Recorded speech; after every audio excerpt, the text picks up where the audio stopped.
Welcome to Keep It Electric with Tremaine Person, episode 42. This recording is taking place on Monday, August 5th. The Seattle Mariners are sitting atop of the AL West with a 59-54 record, one game ahead of the Houston Astros. Now, today I want to talk about last Friday night, because that is a story of an ass whooping. This Friday, the Mariners opened up a whole can of whoop ass and poured it all over the Phillies. Now, don't worry. I already know some people are going to tell me to bring this same energy when the shoe is on the other foot, and maybe I will, but today is not that day. It was a sight to behold in T-Mobile Park. The Mariners got after the Phillies' young arm Tyler Phillips in a hurry. Victor Robles hitting a leadoff homer in the first. Then the Mariners lit him up in the second. Luke Raley blasted a 3-run shot to the moon. Third deck, T-Mobile Park, 459 feet, 115 miles an hour off the bat, tied for the second longest home run in T-Mobile Park history by a Mariner. Then they turned around and loaded the bases for Justin Turner, who's making his home debut. He made a wonderful first impression by hitting a grand slam, putting the Mariners up 8-0 in the second inning.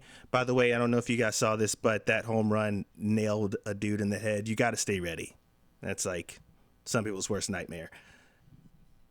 Now, on the mound, we have Bryan Woo. Before the game, it comes out that Bryan Woo will not be on a pitch count. No innings limit. So here comes Bryan Woo out for his start. I once had strings, but now I'm free. There are no strings on me. 7 innings of shutout baseball from Bryan Woo. 5 hits, 6 Ks, no earned runs. The longest outing of his career. Just amazing work from Woo. The Mariners win this one 10-2. They come back out on Saturday and they survive that one. They win this one 6-5. They went off of Mitch Haniger getting walked in the bottom of the 10th with the bases loaded. It was a very back and forth at bat.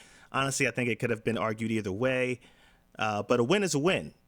Now, Sunday, the Phillies shut the Mariners out behind really phenomenal pitching from Zach Wheeler. They win that game 6-0. Logan Gilbert looked great. He only allowed a run. The Mariners bullpen really imploded in the top of the 8th, allowing 5 runs. But winning a series over the Phillies is nothing to sneeze at.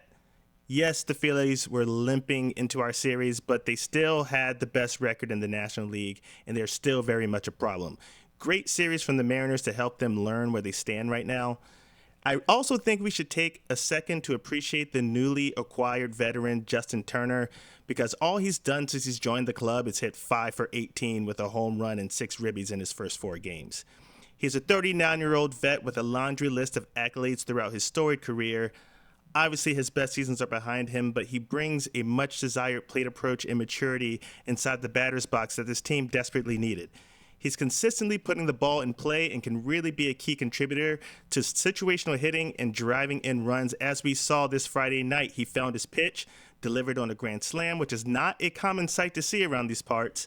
And unfortunately, we did have to ship off Ty France, but production-wise, this is a huge upgrade. And when you dive deeper into upgrades, all the runs this weekend were done by off-season and mid-season acquisitions, proving that the Mariners are definitely headed in the right direction. And I'm really enjoying the most. What I'm really enjoying the most right now is the flurry of offense. And if it can be sustained, it'll work wonders for Julio Rodriguez when he finally returns.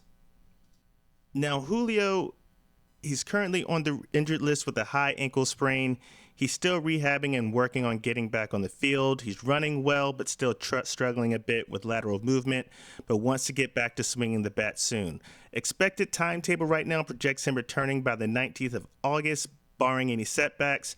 Inserting Julio back into the lineup the way it sits right now can be problematic for the competition. Julio has spent the majority of his young career really exposed, unprotected as he's been surrounded by subpar bats. With Turner, a Rosarina, and a hot-hitting Victor Robles, Julio could not only see better opportunities at the plate, but also could elevate the batters hitting on either side of him to seize opportunities available to them at the plate as well. Keep in mind, 36 games as a Mariner, Robles is hitting .350. His strikeout rate clip His hard hit ball percentage and on base percentage is currently through the roof. There will be regression there, I'm sure, but this is the best performance of his career. And I don't believe that it's exactly sustainable, no. But the change of scenery has clearly worked wonders, and it's been something really great for Robles. He's benefited from it. He seems to be a really good fit right now on the Mariners roster. Huge steal from the waiver wire for Seattle here. The Mariners do have today off before they start a 3-game set with the Detroit Tigers tomorrow night. The Tigers are currently sitting 4th in the AL Central, 7 games under 500. Last year, when these two teams met, they both won a series against each other and split their 6 games total 3-3. I don't expect this season to be that much difference between the two. Taking the mound tomorrow is Luis Castillo. He'll be facing off against another young arm in Kiter Montero, who's really struggled quite a bit over his last 3 starts. He's allowed 5 earned runs over 5 innings in each of them. It's a big opportunity presented here for the Mariners to jump out to a 1-0 lead if they can get to him. Thanks for tuning in for another episode of Keep It Electric. Go Mariners!